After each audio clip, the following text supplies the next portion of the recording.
I'm just gonna stay up in the casting couch till the mission begins. Actually, no, just period.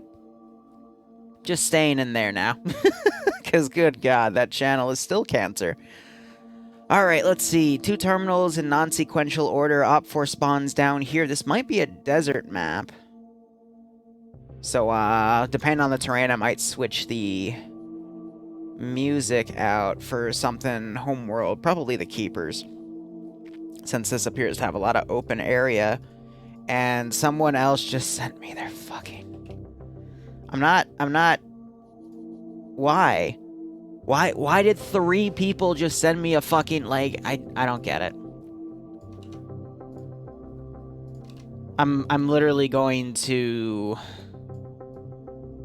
Like, once we push into the fucking mission, I'm gonna stop taking, like, fucking...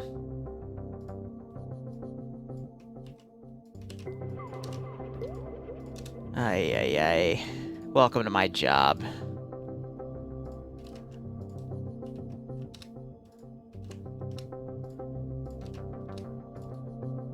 Alright. I'm going to switch the music to Keepers.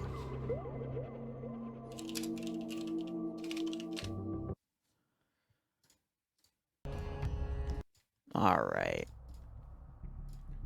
I feel like this would be good for Keepers here. The assets today are pretty interesting as well. We're starting out with a KA-60 on OPFOR, so one side already getting air support, and they also have a minigun on it.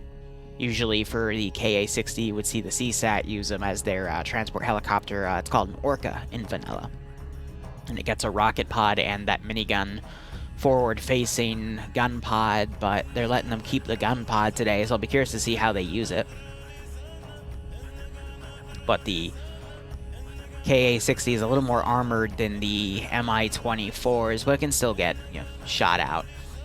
It's not much extra armor. Send in Goat Team 6 now. Yeah, loads of scout cars as well.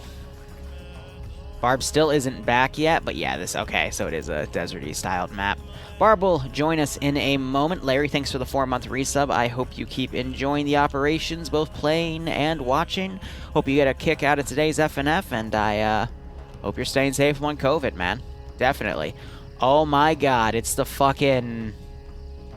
It's the vanilla CSAT cars. Jesus. Alright. Quillins and frickin' MRAPs. I think because OPFOR is, yeah, no, OPFOR's Chinese kits in this one. That's why. So it is Chinese versus, I'm willing to bet they're using the British guys for BLUFOR. Which it's either US or British, but they have them both use the same groups of weapons, so I think this is US here. But they do get the Strykers, but alright. Team 6 now. Interesting mix of kits here. I assume it's going to go into morning or maybe stay at this lighting, which will be a little bit tough, but we'll have to see. But MarCV2, thank you so much for the 2-month resub, my man. I hope you keep enjoying the operation. More people sent me their fucking URL. I'm not processing them this week. Not till next round. They had all of this time to do it. Now they're doing it last minute. Nah.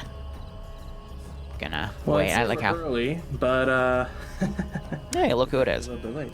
Marcy, thanks for the 2-month resub. Hope you keep enjoying the operations, and I hope you get a kick out of this. Alright, so are you on the server? Yes, I got my slot and everything. I just took too long. I updated the multi, and I'm still getting links, but I'm not going to process them until next round because I'm on the stream at this point, so. Yep, they had their chance. But otherwise, it is OPFOR Chinese with some vanilla vehicles and a KA-60 with a gun pod versus US with Strykers. Server's not desyncing though. We did have a few disconnects in the beginning of the round, but we always seem to have that. Machine gunners, oh wow, I think are the actual, hold up, Falcon is part of Alpha. He gets the frickin' Naveed, 150 round 7.62 box. And they've got 6.5 millimeter. Neat.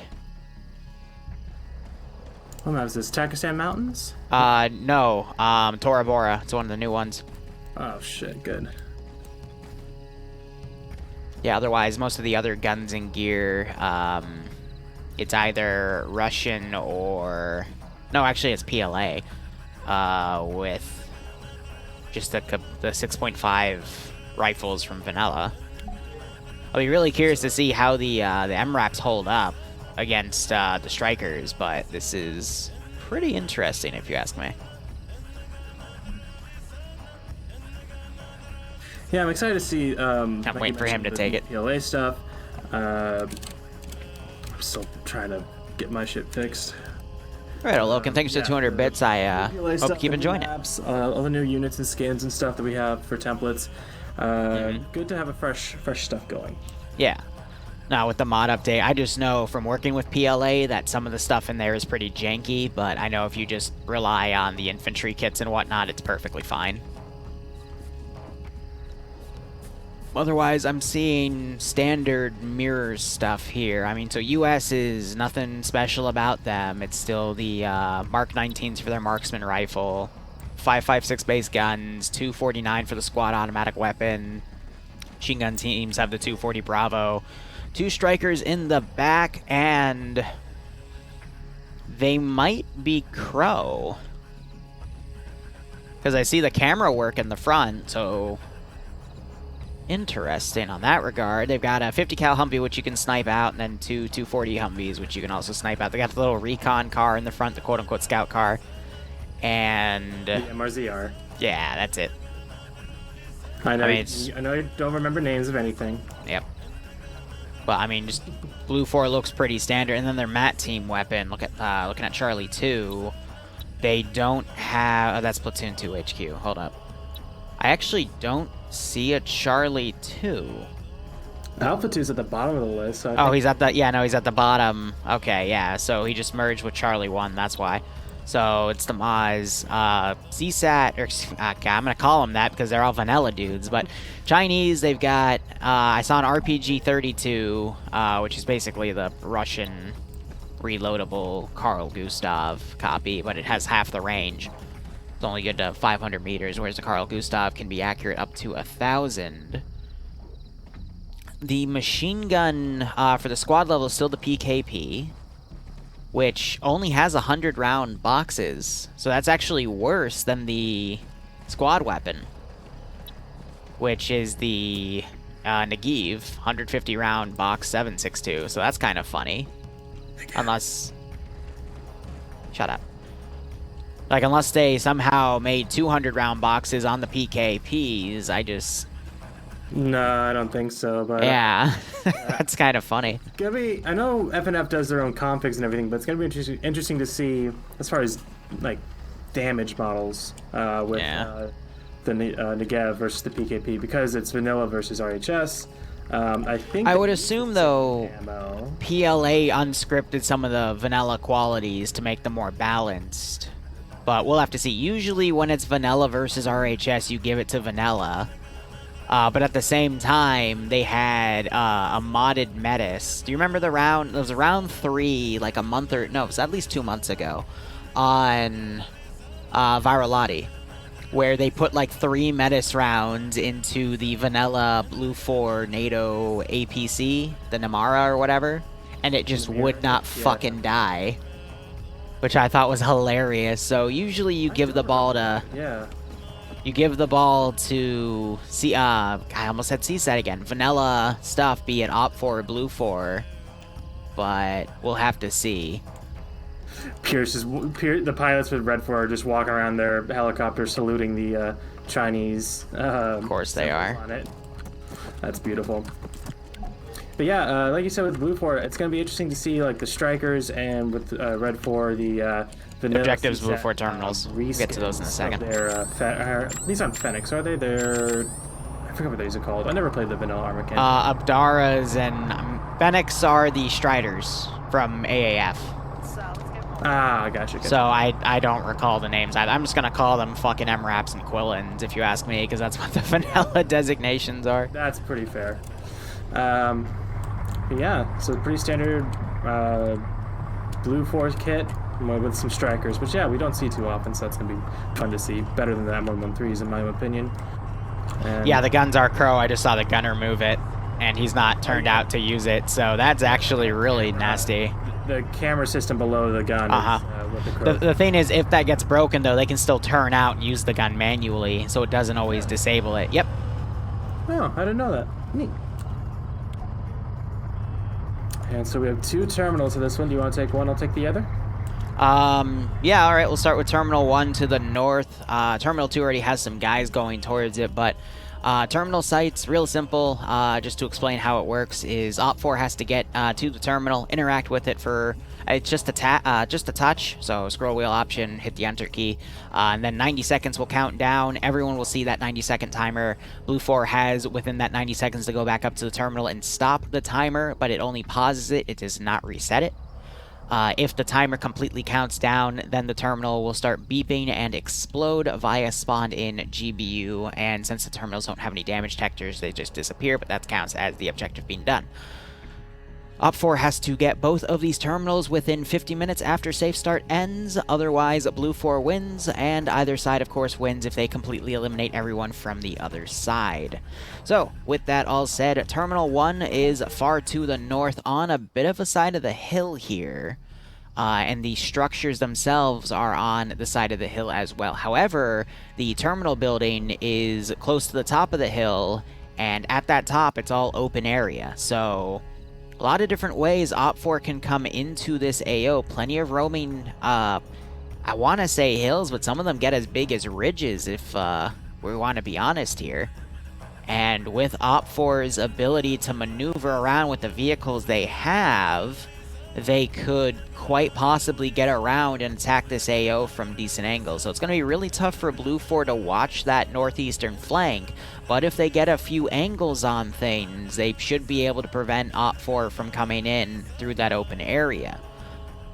Honestly, the entire AO, it does have a lot of open area around it, so if BLUFOR can put up good defenses here, they should be fine. The issue is that all of BLUFOR's heavy weapons, same with OPFOR actually, are all mobile vehicles, so it's very easy to disable some of these vehicles. The Strykers can also be disabled by those MRAPs that CSAT has, so we might see a lot of vehicle maneuvering and a lot of vehicle plays to try to smack each other, but when you have really fast-moving mobile vehicles, a disadvantage you would give yourself is making them have defensive duty. And that's something that BLUFOR is just going to have to work with, especially at Site 1. Barb, what's Site 2 look like? You said duty. Shut up. Terminal 2 is, like you said, BLUFOR spawned new here, so we have a lot of people here already. Seems like this is going to be the main defense. Now, it should be noted, I don't remember if you said it or not, but because neither of the 2 terminals on the map say active, it is a terminal uplink, which means both are active at the same time. BLUFOR only needs to hold one or the other, or both, but if they keep at least one alive, then they will win the round. Yep. Assuming they don't all die. But yeah, this is a pretty decent position. It's a bit more on a, I wouldn't quite call it a plateau, but it's on a peak. Elevated. Yeah, it's on a peak. That's a better way to put it. Lots of rocks. He's got the big ridge line going from the southwest to the east, kind of east-northeast. So they have a pretty good sight line for the Red 4's approach vector. Red 4's going to need to come around from the far west side of things. Even then, that terrain's so open to that peak specifically that they would get spotted out. So I think using that helicopter to drop off some guys behind them to the north, past that big peak to, believe, let's see, is that 2412, 2462. Marker 2462, so they want to go north of that, drop off some guys, and then maybe do some more runs or something. But I think whatever way they're going to come, they're going to get spotted well before they get there. Once they get in, it's your typical kind of Pakistani, Afghanistan, multi-story houses, platforms. You see some H barriers and some bunkers dotting the perimeter as well. So, but as far as urban-ish combat, I don't think it'll be too terrible. It'll still be a tough fight because of just the ideas of urban combat, but apart from that, Red Force's challenge for this one is going to be getting here, not so much what they do once they get inside. So, I'm going to be honest. Normally, in this situation, you wouldn't, as the attacking faction, want to utilize your helicopters to deploy units close, because the enemy faction has quick-moving vehicles, those Humvees, one with the 50 cal, two with those 240 7.62 gunners. So 3 total that can be just around the AOs and move in and basically shoot at your helicopter as it lands. And with the latest RHS update, it makes the those helicopters a lot more likely to get shot down by a stray bullet, because it just takes 1 or 2 50 cal shots now in the right area to knock out the main rotor, knock out the engine, knock out the tail rotor. Yeah, even getting that tail rotor would be pretty much a However, for the crew and everyone in there. Go ahead. this map is not built for the vehicles either side have been given. If you look around, you have these roaming ridges, and there's not a lot of flat terrain at the 2 AOs themselves. Now, in the no man's land between OPFOR and BLUFOIR, there's actually a lot of good driving terrain. It's still a little hilly, but you can drive pretty well on it. This would actually be really good terrain for any type of vehicle, really, because there's a lot of nice roaming hills and stuff to hide on. But when you actually get to Terminal 2 and Terminal 1, more so Terminal 2 than Terminal 1. Terminal 1 you can still get up close because you still have those roaming hills and stuff to deal with. But Terminal 2, the one you covered, is a death sentence for anything, because you can see anything from so far away off that peak, especially with the Minaret Tower, and they already have the Charlie 2 guy up there, which means they're going to make sure AT is ready to go from here to take long-range shots. But Shots. yeah, funny. This map does not really support fast-moving attack vehicles, so I'll be really curious to see how OPFOR tries to employ them.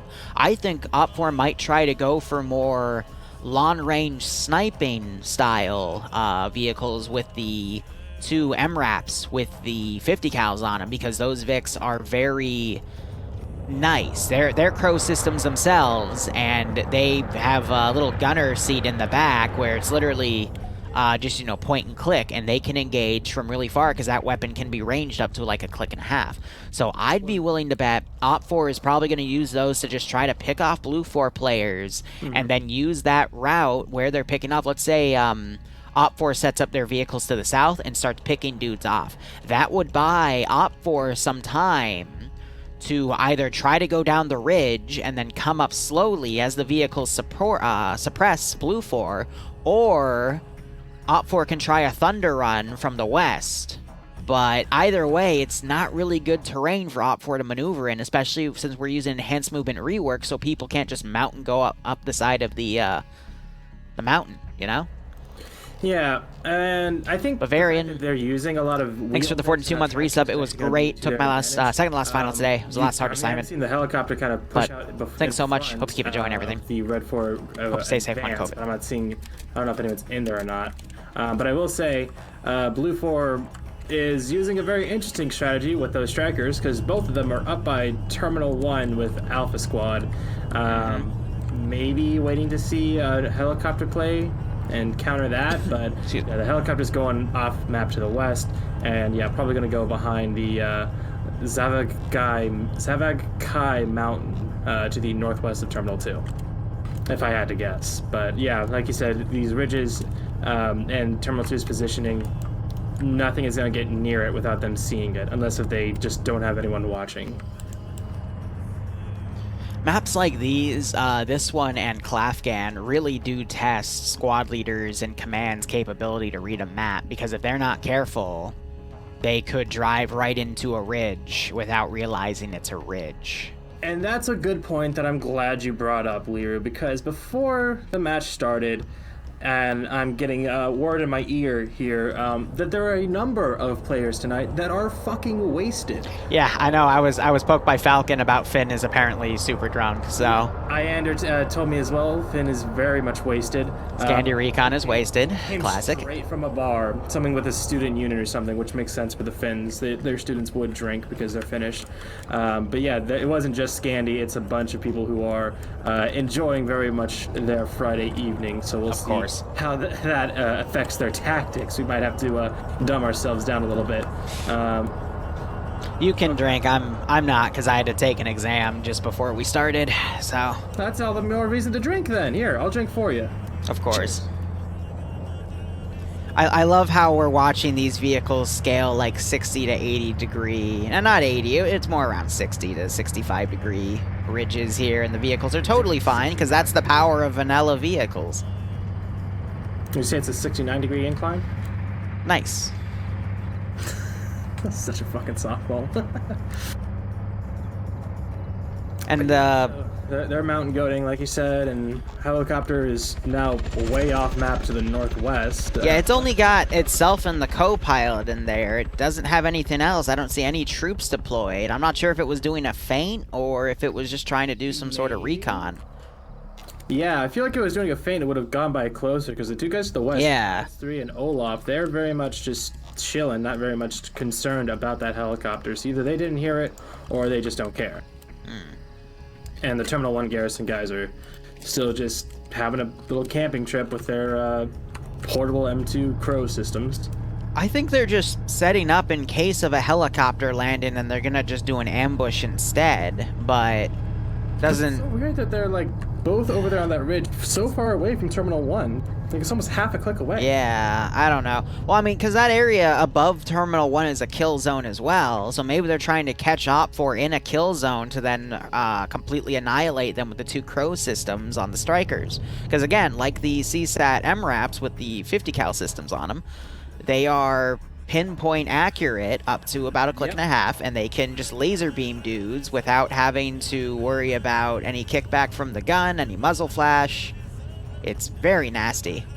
Platoon 2 HQ seems to have had an accident with Foxtrot 2 over on the ridge. Inside the ridges. Oh, someone actually did die from a collision. So this is now sponsored by Live Leak for all your Chinese car crash compilations. So that was Koak, who is an FNF vet. That Vic is completely totaled. 2 wheels down and smoke coming up, and ironically, Platoon 2 HQ for BLUFOR is looking in that direction. I wonder if they spotted the smoke.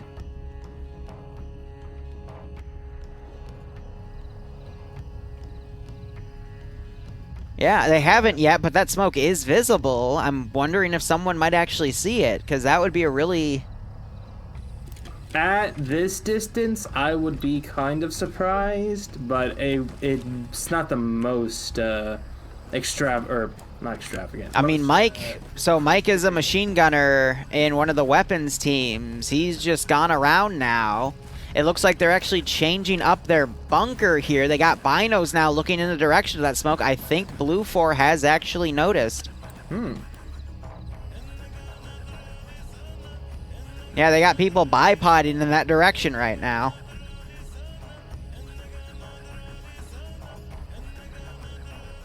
So that's... I don't think we've ever had a smoke billow give away a position of an enemy force's movement before, but especially another...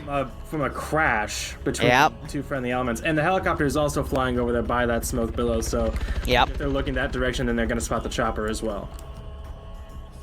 Which, what does the chopper have? Just guns? It has an M134 mini pod, minigun pod on the side. Mini pod gun, gotcha. It fires 6.5, which is near identical to 5.56. Pretty much. Yeah, they're trying to put the spare back on their tire, but with that smoke, I wonder if the engine's fucked. Yeah. It's still bleeding too. Yeah, the machine gunner with the PKP, both of his legs are bleeding. I'm seeing blood appear occasionally below him. So I think he might not notice that he's bleeding. He's still high off the adrenaline from that car crash. Bloodwing, I know you're lurking in here. Start so far, and that's kind of what Red 4 needs and what BLUFOR wants, because BLUFOR, I mean, BLUFOR can either defend the objectives till the time runs out, or they eliminate all of Red 4. So by burning the candle like this, by pretty much doing nothing, they're getting into a pretty good position early on. But yeah, looks like Red 4 are going to be going in on the western approach, using the relatively flatter terrain to get up there, maybe try and work some of the defilade. Yeah, if they use some of the low ground and go between the hills, they should be able to get fairly close to the town and then start working. Hold on, quick interruption. So the northernmost OPFOR Vic, the gun car, it's trying to recon out the route, but we have Olaf, who is the farthest western scout for BLUFOR. He is looking right at the vehicle, and Olaf is getting shot at, and Olaf is dead. So that's what I was talking about, laser precision accuracy. He also managed to knock out the other guy, Pads, behind Olaf. Marksman, that's one of the marksmen down. Yeah. He can still wake back up with that amount of blood that's pulling beneath him. I don't think so. You almost cursed yourself right there because he got up and immediately got knocked out again. So yeah, Pads is unlikely to wake up since that just happened. But now BLUFOR, they should have heard those gunshots, but BLUFOR losing a marksman team already is not too good. But this is what I was talking about with those cars. They are pinpoint accurate, and they will literally snipe dudes from, you know, a whole ridge line away. They're accurate up to a click and a half away, and that was only, I want to say, let's see, 1, 2, 3, 4, 5, about 700 meters away, give or take. Oh, yeah. Like I said, laser range finding, it's instant and it's perfectly accurate. I love what BLUFOR's doing just west of Terminal 2. They have a big old trench line going up with 2 M240s watching down that way where they heard the shots come from, as well as some M203s. And I think I only saw one Law over here, but I'm sure if they see some of the vehicles, they'll bring over more. I wouldn't be surprised, though, if we saw the OPFOR Vic fire from its position to that trench line, because I think it would have a line on it. But we'll have to see. See, Puba's just kind of scanning the area, but one of them's actually pushing up. Or, yeah. Platoon 2 HQ with Standers in there. He's pushing up with that Quillen, which is a lot less protected than those Fennecs or Ifrits, whatever the hell. Ifrits, that's what they are. But yeah, just a very slow start. Not much to talk about. I mean, I don't like how BLUFOR has invested both of their strikers into Terminal 1. I feel like at least keeping one at each terminal would have been a better call because of how powerful that CROW system is. Also, by the way, Kane from, sorry to cut you off, Kane from the BLUFOR group at that trench line did just get eyes on the vehicle that killed Pads and Olaf. So he's now pointed out to everyone. Yep, the HMGM wrap. So I saw him get direct eyes on with his rangefinder. We see people have actually pulled off of the line going west in case that MRAP starts to fire at them again, because, I mean, once it does, it doesn't need any ranging shots. It can accurately hit its targets, and this is still, I want to say, within its engagement range. It's about a click away. But BLUFOR also spotted the KA-60 flying to the east right now. Actually, no, it would be southwest, my bad. Yeah, the rest of these guys, looks like they were trying to go up the hill with those, I think these are gas trucks that are kind of reskinned, and, oh, wow, who is this driver? Who is this man's? Yanni, oh god, Yanni's, no, Yanni, not Flying Pin. Yanni, I think, might be a little bit more sober, but he almost tipped over his truck. And yeah, it looks like they were trying to go up that ridgeline. Ooh. Yeah, they're going fast on this hill. They need to be careful. By the way, the guys that crashed in the car early on, they're now forced to walk from the looks of things, which is unfortunate. Yeah, well, they shouldn't have crashed. Oh yeah, Olaf, you and Pads. Olaf's actually in my chat now, but they did get decked from this car. Yeah, you're saying you don't know how they shot us? It's because they have a fucking camera system. It's essentially it like 8 times and like just scan. Like I said, it can be very accurate, even a click and a half away, and all they have to do for that vehicle, similar to the Striker, is they hit the T key and it auto ranges. So no ranging needed, you just hit a few buttons and then hit the button to fire, and there you go. Now we have this unarmed IFR coming up over this crest. This is going to be where BLUFOR is going to spot them. This like crest on the other side of this valley. Yep. They need to try and stay. There's some low ground, some definitely they can try and stay in, but at some point they're going to be exposed, and they're actually starting to dismount already. So we might see some long-range engagements going on here instead of just bum rushing across an open field. I really don't like OPFOR's plan here, though, because with these guys dismounting right here, what they actually needed was that second CROW system to be with them. Maybe go a little to their right on a ridge and start picking off people looking in this direction. Yeah. Especially Because any kind of HMG or MMG team, any of the Humvees, that kind of thing. Yeah, take out their assets. OPFOR is going to rely too much on those two CROW systems being to the west to pull eyes away from every other flank. But in reality, people are just going to hunker down and continue looking at their sections just to avoid that machine gun, because if they're all looking in that direction, they're just creating themselves as targets. So if OPFOR sent one of their CROWs to the south to watch the infantry go in and support them as they, climb up this steep ridge, that would have allowed OPFOR to get right on top of the objective itself while BLUFOR was getting suppressed in that angle. So I don't think it's really going to work out for them in that regard. And then you got to remember that those CROW systems are also 50 cal, so they can penetrate into a lot of these mud hut buildings and kill anyone. Well. Yeah. Well, I mean, the Strykers are far off, but... Oh, sure, but... Realistically, a Stryker would have actually been really good on the northernmost part of Terminal 2, like behind the ridge. Because the CROW's weapon is an elevated gun, they could have angled it to be, just over the ridge and firing. But now you got BLUFOR, they've spotted OPFOR to the south. OPFOR moving through open ridge sides. This is going to be devastating for OPFOR. They need those machine guns from the CROW systems to support them, but instead they're probably going to lose a lot of people here fighting against fortified positions of BLUFOR. I don't know why OPFOR is doing this. Apuva and his effort, they're up way up north. They've actually dismounted it. No problem with it. They're just scouting out on foot. But they're probably going to push forward and start shooting BLUFOR in the back here. So they have a chance to get some good shots literally in the back of BLUFOR here. They have the right angle, but that's yet to be seen. Yeah, no, I can see that, but... Fred and Quillen are way off to the west. They're moving now. They're really trying to push up because they do not have any kind of angle on that BLUFOR infiltrate. I would say the westernmost flank of BLUFOR is the most exposed here to that gun truck. Now I can kind of see what some of OPFOR's plan was, but at the same time, they'll need one gun truck to go ahead and do this. But now we're going to start seeing that gun truck fire into the western flank of BLUFOR here, and since they all have their backs to that open side, and the gunfire from the BLUFOR MG teams is going to completely drown out that distant 50 cal. The only tell that's there is the tracer. Yep. You have the helicopter also flying over, just doing flare runs, again, adding to that audio.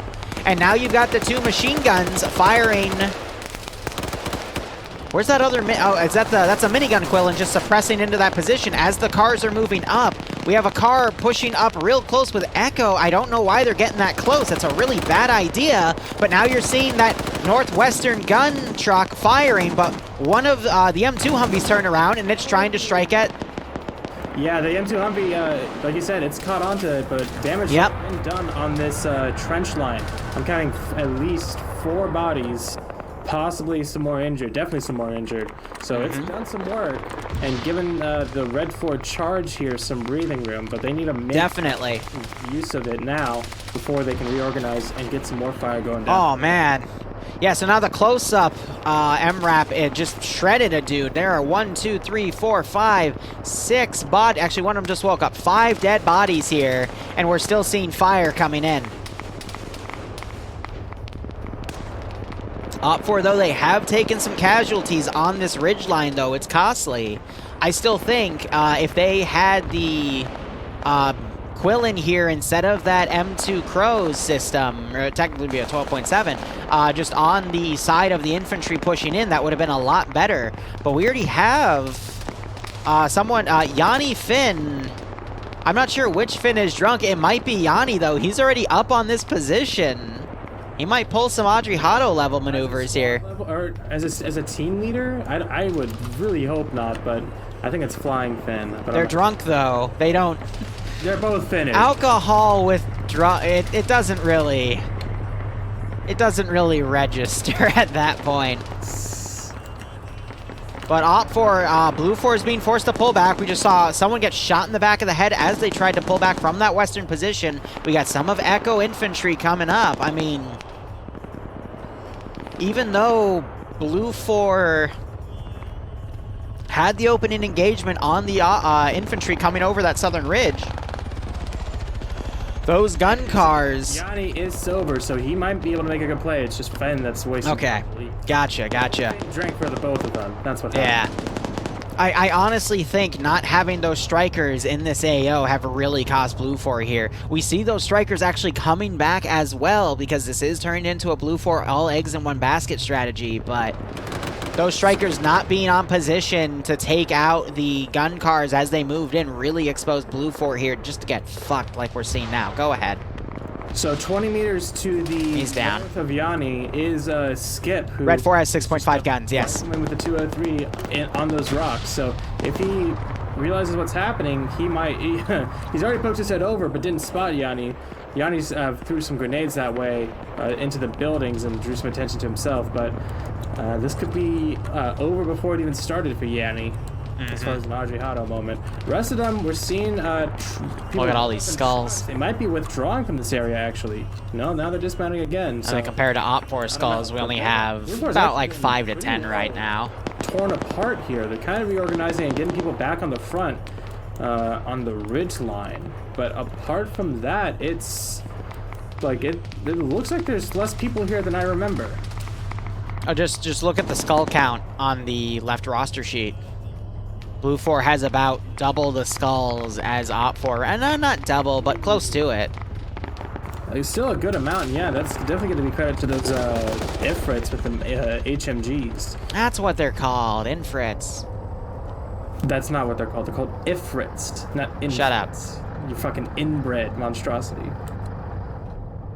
Yeah, so BLUFOR, I mean, we've got some of them rallying back here. I just saw the 50 cal gunner on the Humvee get picked off by the Infrit. Fuck. The other OPFOR Vic. You know what I'm talking about. MRAP and we'll call it. Okay, we'll call it MRAP and call it even. Gotcha. But yeah, so the 50 cal was trying to shoot out the MRAP, but it doesn't have any magnified optics, so it was just doing its best. But that MRAP, since it has a magnified 50 cal optic, just found him and immediately picked him off, and now he's trying to pick off another guy behind him. We just heard AT fire up, and yeah, it looks like it hit. It was a direct hit, but this is the power of vanilla vehicles. They do not die to RHS munitions, so they weren't rescripted by PLA, so they can still take a beating there, and that gun doesn't appear to be disabled. So around still some, and it's still got elevation too. Otherwise, it'd be pointing pretty much straight down. Yep. So I mean, BLUFOR's screwed here. Let's be honest. Okay, I almost cast a curse myself, and because you were talking and I couldn't interrupt you, I didn't curse myself. So Yanni did get caught out on the flank by Skip or someone else. Yeah, he's managing now. And yeah, he's managing himself. So he's still in the game. Yeah, now with Red 4, this big. Hold up, we got the car about to run into a striker. The car is going to be flanked by the striker. And the striker is now opening up. Driver's dead. Driver is dead. Gunner's dead. All right. So we got a little bit of a saving face here. Gunner got out and got killed. No, I think the gunner woke up and took the drive. Now he's dead. Now he's done. Oh, come on, just flip yourself down the hill, deny the asset, and that's still here's the deal. I wonder, since they have 4 dudes in that Vic, what if 2 of them get out and take the car?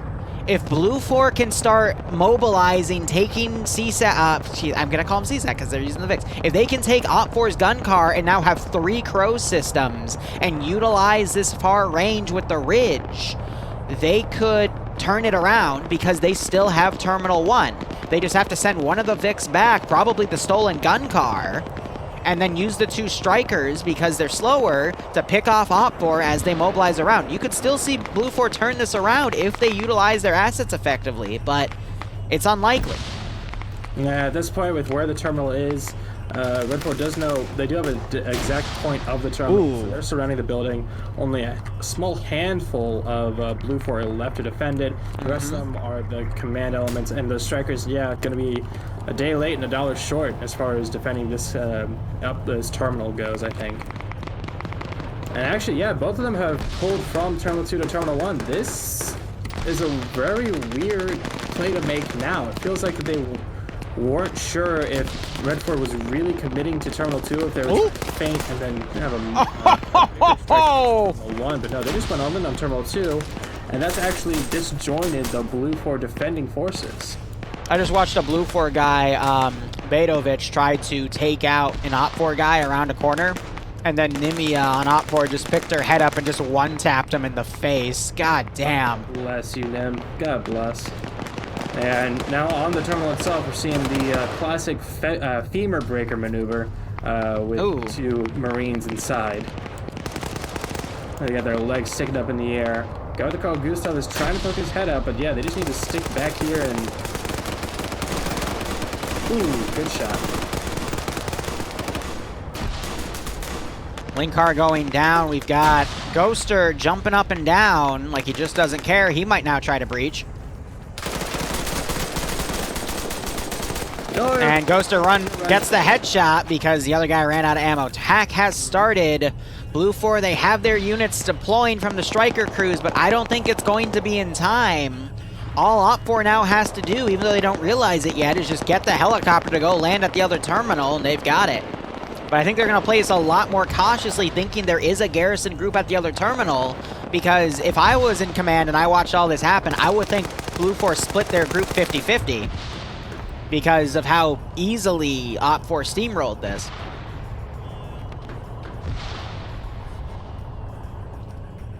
I wouldn't entirely agree with that, because I don't think that they steamrolled this. Once they got their stuff organized and the flanking... Hold up, other MRAP got shot out. Gunner's dead. Driver had to bail. So now BLUFOR has the most overpowered assets in the AO. They just need to utilize them effectively, which... I say, and we're watching a Stryker literally pull into the fucking town. Yep. I'm trying to find that, yeah, that other Ifrit MRAP, they just kind of left it. It doesn't look like they tried to capture it, so that's going to be it as far as armored vehicles, or relatively armored vehicles. I've seen OPFOR getting into BLUFOR Vix and trying to drive them up to potentially use them. A few counterattacks going in on the terminal, but the Red 4 garrison here has been able to hold it. That Stryker's going to get AT'd. 3 seconds. Yeah, he's going to get out of there just in time. But he's got no time to waste. They gotta go. They gotta go. Oh, dear. Nice. Just enough. And they actually pulled their down buddies out with them. So if they're able to get them... It was a good try there. I just feel like OPFOR is a lot more coordinated, and BLUFOR doesn't have any idea what to really do. We see Command now barreling back to the other terminal site. MRZR as well, but everyone else is kind of staying. They're trying to... I'm sure they're trying to let them get out of there. We're having the mountain on that road, also part of the command team with the M240 Humvee. But yeah, the fact that the BLUFOR guys and the Strykers that were over by Terminal 1 might as well have just stayed there. Because, yeah, they got those Ifrits taken out, or at least one of them. Stryker just got hit with AT and is cooking off, and that's the faraway one. They haven't realized they're cooking off yet. They were hit by the RPG-32. There it is. And now they gotta bail out. It's still in. A couple of them don't realize. Oh, they are so lucky.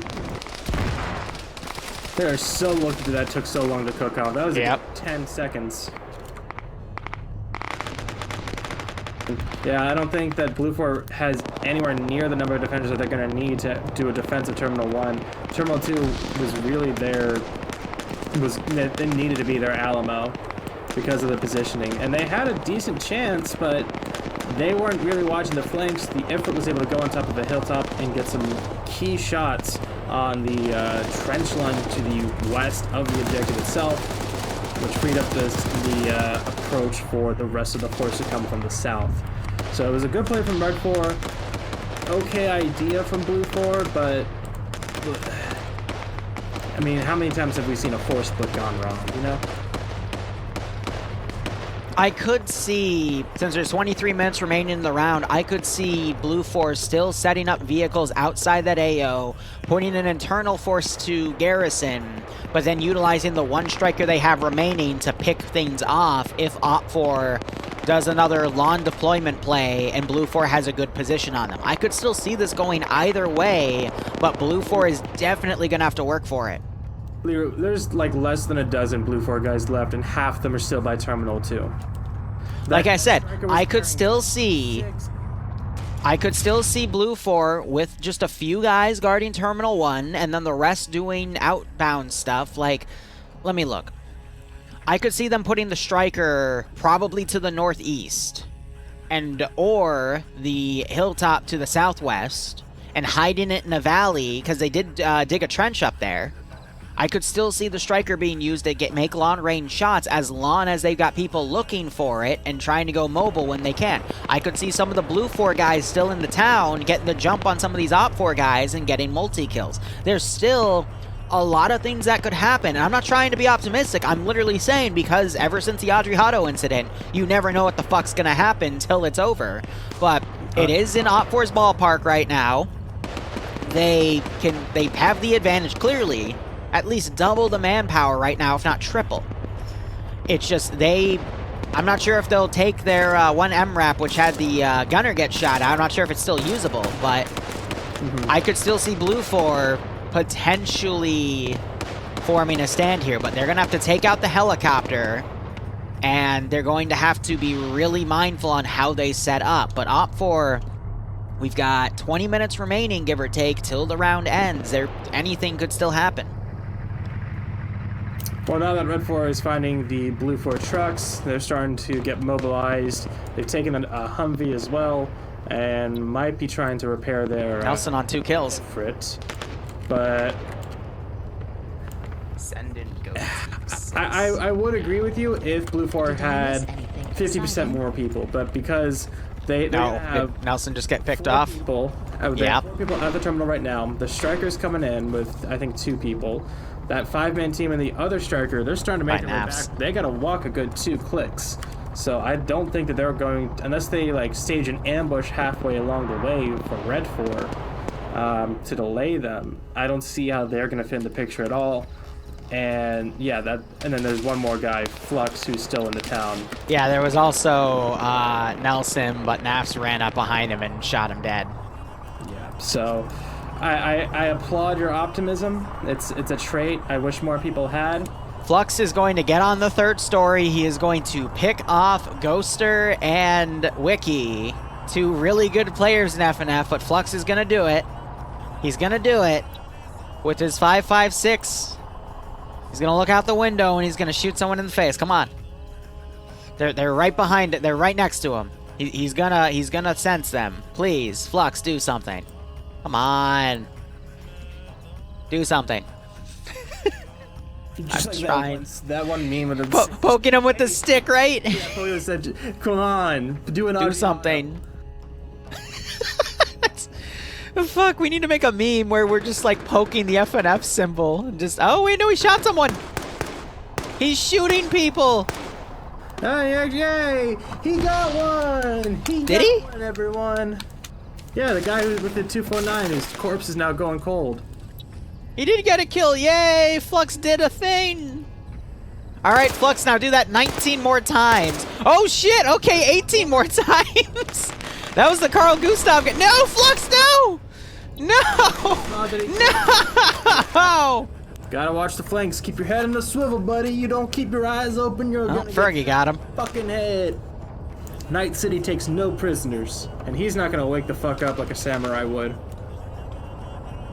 Falcon's in my chat bitching about how the machine gunners and the squads have better machine guns than the weapon seems. TKV versus Negev, right? We mentioned that, yeah. Yeah. Yeah. Anyway, Chopper getting shot at. Yeah, yeah.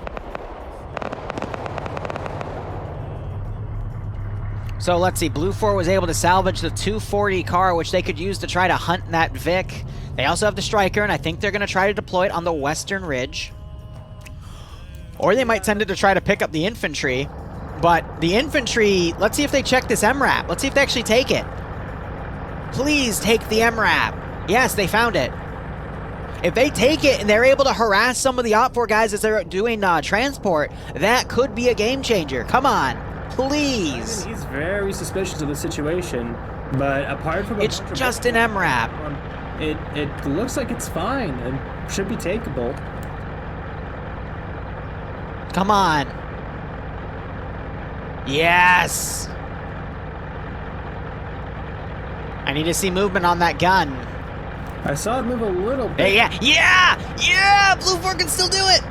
Yep, and it does that. It has rotation and elevation. That is perfectly workable gun. They could literally drive it up and just start picking people off from the previous AO, and that's exactly what they need to fucking do right now. Especially with the 50 cal on that, the HMG, because it can pierce through. Oh, it can shoot into all of these transport cars that are going right now. What are you eating? Wafer cookie? Like vanilla wafers? Yeah, I'm hungry. Otherwise, we have an OPFOR Humvee coming around from the south. Charlie 2 with a stolen... That is a 2-4 car. There's 4 of them in there. All right. Ooh, the Striker is now opening up on the helicopter. It's flying away, and I think it's going to get out fairly unscathed, but yeah, it's... They got to wait for it to get closer. The Striker is, now that it's set up, it's still trying to fire. Those rounds are nowhere near now because of how far away the helicopter is. 15-minute warning about to be called. BLUFOR was able to get everyone in that car. I hope they're able to relay to the Striker that they're friendly. I'd hate to see BLUFOR blue on blue themselves. Chopper coming in doing a close run. It could potentially, if the Striker engages from this angle... the Striker's looking at the completely wrong direction. Okay, well... Ooh, we just heard the Chopper get hit! I think she's okay, though. Engine's still going. Yep. Main rotor, everything's good. No, tail rotor might be out. Now the Striker's firing. There's the 15-minute warning call.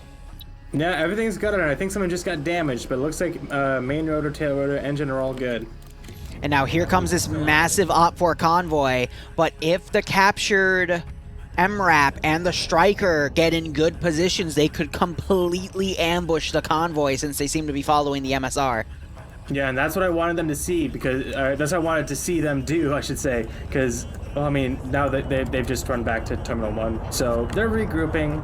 Not the dumbest decision in the world, but we might have an issue of friendly fire now, because it's... Nope, Striker is going for the helicopter, but the helicopter did a really artful dodge there. Striker crew would hear that car coming up, but the gun isn't turning, so I think they know that this is friendly. So great PID there. It means that they're still within radio contact of each other, because normally OPFOR would, or excuse me, friendlies in this situation would at least look in the direction if they didn't know they were coming. So yeah, they're now looking down to wonder what the hell's going on, but... Some of them weren't entirely in the know. See, Striker, though, now has an opportunity. There are vehicles crossing to its west. This is where it needs to start potentially trying to pick people off. Yeah, but it's watching that road, thinking that they're going to follow along that when there's... I mean, there's only one road, sure, but, like, they're going cross-country. They have to go off-road, though, to get into the AO. KA-60 coming in doing a close run. I think it's just trying to distract the gunners at this point to let the infantry push up. You just saw him climb back in. Just running over, or flying overhead, giving that... Excuse me. Keeping that kind of mental reminder, you know what I mean? Because it's not doing too much. It's doing strafes here and there. And yeah, actually, BLUFOR, they have a semi-decent garrison now. They're gonna have to really fight tooth and nail to defend this place from the Chinese hordes. But other than that, like with OPFOR the F-rate, yeah, Yeah, and OPFOR is not bringing any so I guess the M2 MRAP that they had with the CROW system was inoperable because they're bringing an unarmed one. But 2 CROW systems versus none. Again, if BLUFOR can utilize them properly, they still have a chance here. Because those things can easily turn the fight around, because we watched OPFOR use them to kill off like 6-7 dudes on a western flank for BLUFOR to allow their infantry to close the gap. Now BLUFOR needs to use those Vics to stop OPFOR. So, about a click east of the objective now, we have a 3-man team with that RPG-32 and the 240 Humvee. Working this flank, gonna try and get some intel on the area, find the position of the striker, and they may also... That RPG is not in range, though. It only has a 500-meter range with its sights. So they're gonna have to get closer to use it. Maybe 50, 100 meters more than it, but that's still very much out of the range. It's a solid... You're guessing at that point. Yeah, you'd be guessing at that point, absolutely. And we're having this infantry now dismount way to the west, poking their heads up over these ridges with the M2 Humvee and some of these trucks. They still have the Quillen operational, so that should... the MRAP has spotted them!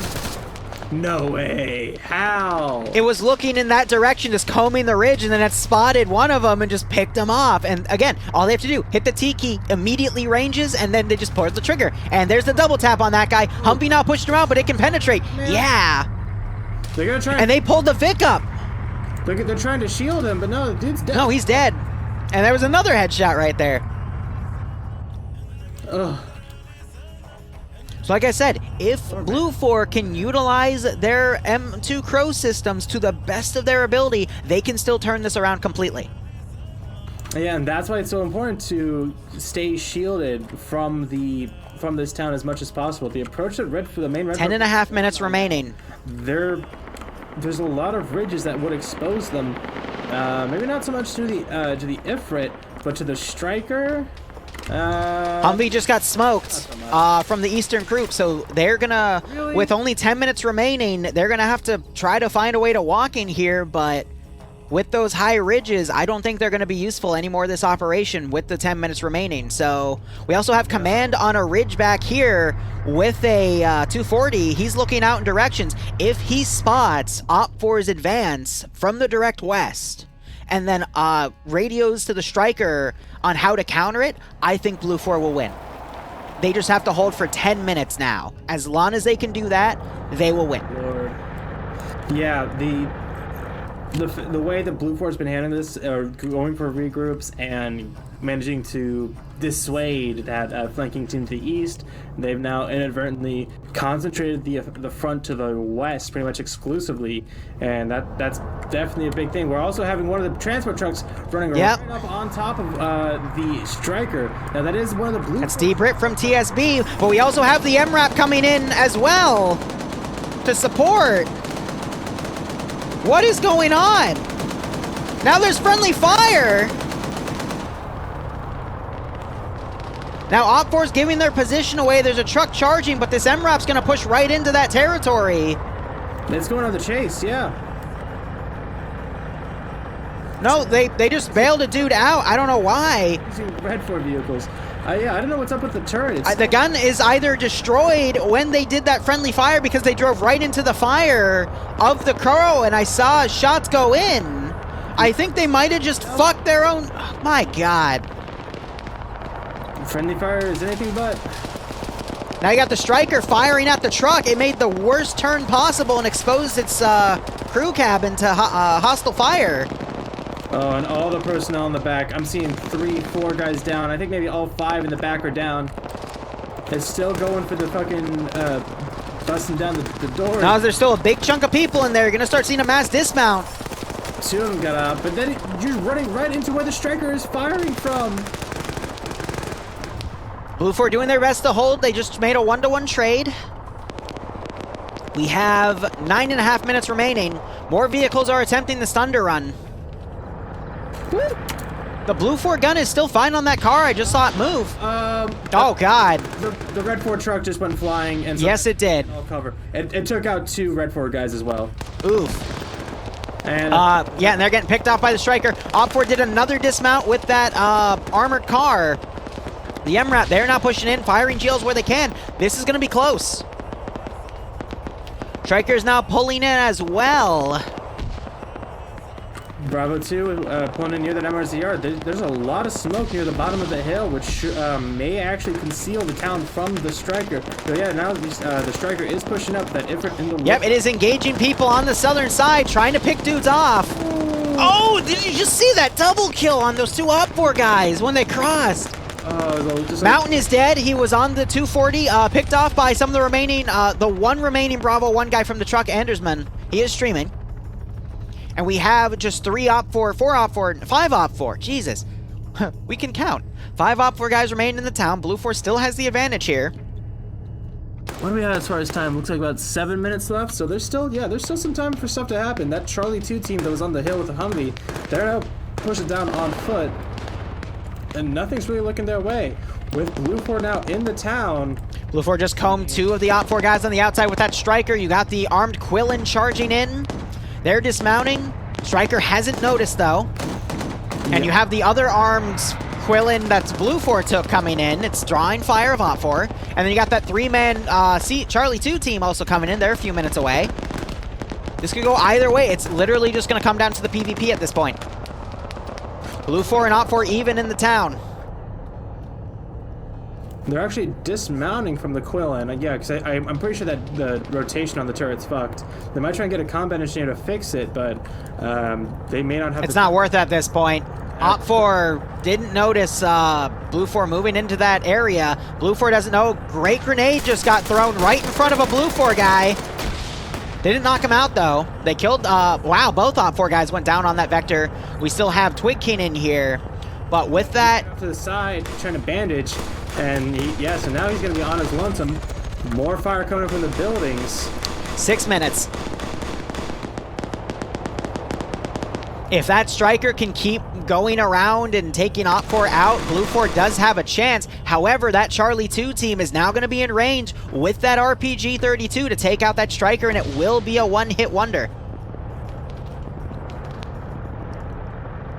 Another great grenade on the cache itself. More shots on the defender, and he goes down, and now the terminal is undefended. Yeah, BLUFOR, they've got a big mix of dudes in here. We got a lot of machine guns for OPFOR also firing into town. Chopper just got sniped out by the Stryker. Terminal's about to be initiated. Yep, terminal's coming in from Swola. He taps it, and now he's going to be hiding behind this little dresser here. Watching 5 minutes. And he doesn't have a lot of friends nearby. A lot of them are still back coming across the field. A lot of OPFOR guys just got picked off because BLUFOR has such a good thing here. RPG just destroyed the truck. It didn't kill anyone, though, but it did some wounding. But now BLUFOR... Now going to push in.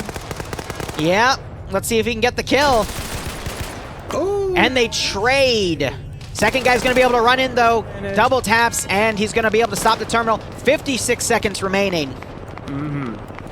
3 more OPFOR in here, but there's some BLUFOR guys on the side. One of those BLUFOR guys just got knocked down by a grenade. Probably crippled. And now you got 3 BLUFOR defenders in here, 1 bandaging, 2 trying to pull security from the outer windows. And we are at 4.5 minutes. Still some time left. Still plenty of time for these remaining OPFOR forces to come in and make the difference. BLUFOR is going... Oh, one of the BLUFOR defenders getting knocked out. That was the marksman, too. Some of the supporting fire from the ridge, there was a guy with a Negev firing down. Ooh. He's trying to shoot at the Stryker, but yeah, you got return. Played in a really good spot to watch the entryway of that terminal. Anyone that goes in there, he'll be able to shoot. Humvee, he's coming around they're going to be coming around the rear side of the Stryker here. He could ventilate that thing. He's got to get a right angle. AT goes in. It is not a kill on the vehicle, though. Yep, and Humvee needs to stop swerving and let the guy get a shot on the thing. Now there's a No, he has to go evasive because that's 2 rockets that have gone in. And yeah, that's a missed opportunity for the Humvee. The driver of it just kept fucking swerving around. That thing is not stabilized at all. There's the RPG hit, but it was a weak hit. I think that whiffed it too. It would sound like HE. And now there's a couple of the guys that were defending for BLUFOR on the terminal. They're going down, and now we have. There's 2 BLUFOR defenders. It's up to Blitz here on the rear. Smoke is going to be obstructing his vision. He's still trying to pick people off. BLUFOR still able to defend that terminal. Really good work by Dental, though. And now he's got to take out this commander. Watching the entrance to the south. He's in one of the buildings. He is crippled, though. Oh! Now pushing quick, get it going. We're gonna have Blade coming in from the. It's gonna be up to Blade at this point. Stryker might have to pull in. He's getting shot at by 50. Ooh, lots of. 45 seconds. That Stryker needs to come in and dismount and do a quick one. 2.5 minutes remaining. If that Stryker continues to go for kills instead of the objective, it's over. Yeah, 30 seconds, just about. RPG hit. That's gonna disable it. Blade is making a run for it. Scoped in. No way. Nope. That is GG. He had his scope all the way in. He only had that little CCL, but yeah, he absolutely just got mowed down. For the amount of OPFOR guys remaining compared to Terminal 2 to Terminal 1, they held this pretty damn valiantly for what happened. They did pretty well, pretty damn well. And timer is expiring any second now. And a well-fought loss for BLUFOR and a well-earned victory for OPFOR. I think the one mistake BLUFOR did was not employing those Strykers evenly by taking their most powerful assets and keeping them at a different terminal site. Just at least splitting it 1-to-1 could have made the difference because those Strykers could have been looking for those gun cars and been at safe spots to actually pick them off.